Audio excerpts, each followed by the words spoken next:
Assalamualaikum warahmatullahi wabarakatuh. Innal hamdalillah nahmaduhu wa nasta'inuhu wa nastaghfiruh wa na'udzu billahi min shururi anfusina wa min sayyiati a'malina.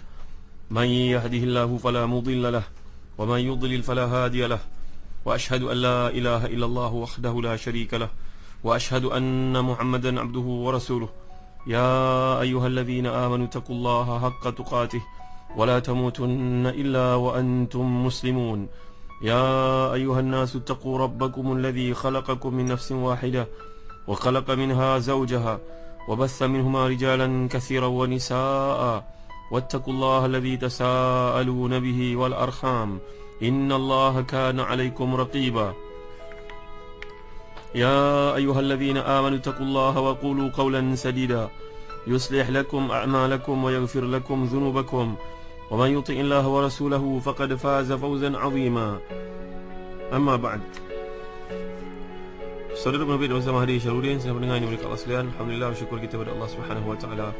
Kita masih lagi bincangkan ayat yang ke-28 daripada surah Ghafir ini, iaitulah berkaitan dengan keimanan seorang lelaki yang disembunyikan demi untuk kepentingan perjuangan dakwah Nabi Musa dan Nabi Harun alaihi wassalam. Allah Subhanahu wa taala, أعوذ بالله من الشيطان الرجيم وقال رجل مؤمن من آل فرعون يكتم إيمانه أتقتلون رجلا أن يقول ربي الله وقد جاءكم بالبينات من ربكم وإن يك كاذبا فعليه كذبه وإن يك صادقا يصبكم بعض الذي يعدكم إن الله لا يهدي من هو مسرف كذاب يا قوم لكم الملك اليوم ظاهرين في الأرض فمن ينصرنا من بأس الله إن جاءنا قال فرعون ما أريكم إلا ما أرى وما أهديكم إلا سبيل الرشاد. Dan seorang lelaki yang beriman yang antara pengikut Fir'aun menyembunyikan imannya berkata, apakah kamu akan membunuh seorang lelaki kerana dia menyatakan Rabbku adalah Allah, padahal dia telah datang kepadamu dengan bawa keterangan dari Rabbmu. Dan jika ia seorang pendusta, maka dialah yang menanggung dosa-dosanya itu. Dan jika dia seorang yang benar, nescaya sebahagian bencana yang diancamkannya kepadamu akan menimpamu. Sungguhnya Allah tidak memberi petunjuk kepada orang yang melampaui batas lagi pendusta. Lelaki yang beriman tadi berkata, wahai kaumku, untukmulah kerajaan pada hari ini dengan berkuasa di muka bumi. Siapakah yang akan menolong kita dari azab Allah jika azab itu menimpa kita? Fir'aun berkata, aku tidak mengukakan kepadamu melainkan apa yang aku pandang baik, dan aku tidak menunjukkan kepadamu selain jalan yang benar. Muslim-muslimat yang dimuliakan Allah sekalian, demikianlah dialog yang berlaku di antara seorang yang para ulama persisihkan tentang identiti dirinya, pengenalan dirinya. Sama ada ini merupakan seorang yang pernah meminta kepada Nabi Musa untuk melarikan diri bila mengetahui perancangan konspirasi musuh-musuh Nabi Musa untuk membunuh, menjatuhkannya itu, ataupun orang yang lain. Ini adalah perbezaan pandangan para ulama. Jadi muslim-muslimat yang dimuliakan Allah sekalian, Ibn Juraid pernah meriwayatkan daripada Ibn Abbas radhiyallahu anhuma, tidak seorang pun yang beriman dari kalangan pengikut Fir'aun kecuali lelaki tersebut dan juga isteri kepada Fir'aun yang pernah kita bincangkan kisahnya dalam penghujung surat Tahrim yang lalu. Dan mereka inilah orang yang selamat bersama dengan Nabi Musa dari kemurkaan yang menimpa. Walaupun isteri Fir'aun ni akhirnya mati dipaku, disalib, tapi lelaki yang telah pun berkhidmat membantu Nabi Musa ini, akhirnya dia telah selamat bersama-sama ketika laut terbelah dan Nabi Musa berjaya menyeberang ke seberang sana. Jadi lelaki yang menyembunyikan keimanannya ini merupakan seorang Qibti. Dia tidak menunjukkan keimanannya sehingga pada satu hari Fir'aun berkata, biarlah aku membunuh Musa. Maka dia pun memainkan peranan, dan inilah peranan yang paling besar disebut dalam hadis sahih, afdalul jihad kalimatu haqqin inda sultanin jairin. Sebaik-baik kalimah, sebaik-baik jihad adalah kalimah yang disampaikan kepada pemimpin yang zalim. Muslim-muslimat yang dimuliakan di sini, tentu fiqh dakwah yang diajar kepada kita, fiqh dalam berdakwah, kefahaman dalam berdakwah. Berapa ramai di kalangan kita yang mendakwa peranan itu bukan atas saya, peranan itu peranan ustaz, peranan itu seorang ustazah, peranan itu ahli agama, peranan itu peranan mufti. Inilah satu kemelut yang berlaku dalam kehidupan orang Islam bila mereka ni mengatakan bukan urusan saya. Saudara ni mulia Allah sekalian, mengingati bukan urusan saya ni, ada satu kolom yang menarik ditulis oleh Ustaz Omar Muhammad Nur dalam majalah Solusi. Alhamdulillah, kolom-kolom yang menarik ini telah pun diterbitkan dalam sebuah buku bertajuk Rasul Mulia, Umat Mulia, Akhlak mulia.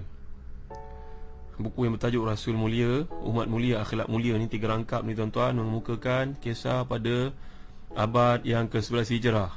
Pada masa itu kerajaan Islam Osmani yang menyaksikan seorang ulama besar bernama Syekh Muhammad Sa'aduddin bin Hasan Khan At-Tabrizi. Ada karangan-karangan beliau. Beliau ni wafat sekitar tahun 1008 Hijrah.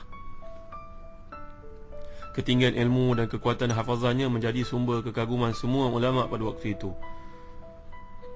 Muslim-muslimat dimuliakan sekalian, tulis Ustaz Muhammad Nur dalam majalah Solusi dalam kolom bertajuk Bukan Urusan Saya ini, bahawa Syekh Muhammad Sa'aduddin bin Hasan Khan At-Tabrizi ini pernah menjawab ratusan masalah hukum dan fatwa dalam satu majlis melalui hafalannya tanpa merujuk kepada buku-buku terlebih dahulu. Orang yang tak rujuk buku ni ada 2 jenis. Yang pertama memang benar-benar alim, yang kedua benar-benar jahil, nak menunjuk pandai. Kalau tak tahu cakap tak tahu, saudara. Kalau dia ni menjawab sepenuhnya kerana memang dia tahu. Kelebihan dan kesalihan, kecerdikan yang luar biasa menyebabkan beliau ni telah pun memegang jabatan paling tinggi dalam negara umat Islam pada waktu itu, negara Islam Turki, yang dipanggil sebagai Syekhul Islam. Syekhul Islam ni maknanya mufti negara, kalau ikut turutannya nombor yang ke-22 dalam kerajaan Turki. Pada satu hari, Khalifah Turki yang bernama Sultan Ahmad I, Sultan Ahmad yang gelaran di satu ni, mengirim satu surat kepada Syekh Sa'aduddin bertanya, apakah kekurangan yang berlaku dalam negara ini sehingga kita makin hari makin lemah dan makin mundur, makin banyak kekalahan dalam peperangan yang kita tempur dengan musuh, padahal Allah telah menjanjikan kemenangan bagi umat Islam. Tuan-tuan tahu tak Syekhul Islam ni jawab apa? Dia jawab dengan menampakkan ketangkasan berfikirnya. Dia kata, bukan urusan saya. Dia jawab surat itu bukan urusan saya. Sultan Ahmad menjadi sangat marah. Dia menyangkakan bahawa Syekh Sa'aduddin nak main-mainkan dia. Segera dia memanggil Syekh Sa'aduddin menghadap pada waktu itu juga, lalu marahi dengan keras. Mengapa engkau mengabaikan pertanyaanku? Berani engkau berkata begitu kepada aku, padahal aku ni khalifah orang Islam? Dengan tenang mufti ni menjawab, tuan-tuan, saya tidak mengabaikan pertanyaan tuanku. Sebaliknya saya menjawab pertanyaan tersebut dengan sangat teliti. Kalimah bukan urusan saya yang menyebabkan kemunduran umat Islam. Semua orang nak bergantung kepada orang lain. Ini bukan urusan saya lah. Saya tak ada peranan kat sini lah. Peranan ni ustaz lah. Ni dia muslim-muslimat dimuliakan Allah sekalian. Kalau semua individu, sama ada yang kat pejabat ataupun orang biasa, pentingkan diri sendiri, berkata dalam semua masalah yang berlaku, ini bukan urusan saya, tentulah masalah umat ni akan menjadi meruncing, tuan-tuan. Setelah Sultan Ahmad yang pertama ni mendengar ucapan Syekh yang penuh makna, barulah dia menjadi malu. Rupa-rupanya Syekh ni bukan maksud menghina dia, mempermainkan, tidak, tapi dia menulis satu ungkapan yang perlu difahami oleh semua umat Islam. Jawapan dia sungguh menusuk ke dalam kalbu. Bukan urusan saya merupakan ekspresi sikap tak ambil peduli yang melanda umat Islam pada hari ini, sehingga hati itu menjadi mati. Kalau sifat ni terus tumbuh merebak dalam jiwa satu bangsa, tuan-tuan, maka dia menjadi petanda kepada runtuhnya bangsa itu, tahu. Sikap hanya mementingkan diri ni, egoistik ni, egoisma ni, tak peduli pada orang lain, tidak pernah berlaku pada zaman Nabi SAW, tuan-tuan.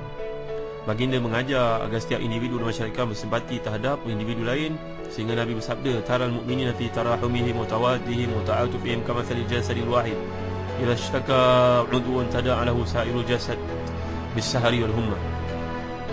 Perumpamaan orang Islam ni dalam kasih sayang mereka macam satu tubuh.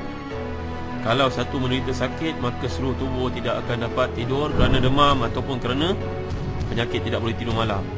Hadis ini riwayat Bukhari Muslim. Kemudian Nabi pun mewujudkan perkara ni, untuk menyebut perkara ni untuk mengingatkan orang Islam tentang tali persaudaraan yang mengikat mereka, yang perlu mereka ni melihat orang lain sebagai daripada dirinya. Jadi hasilnya umat Islam pada zaman Nabi merupakan umat yang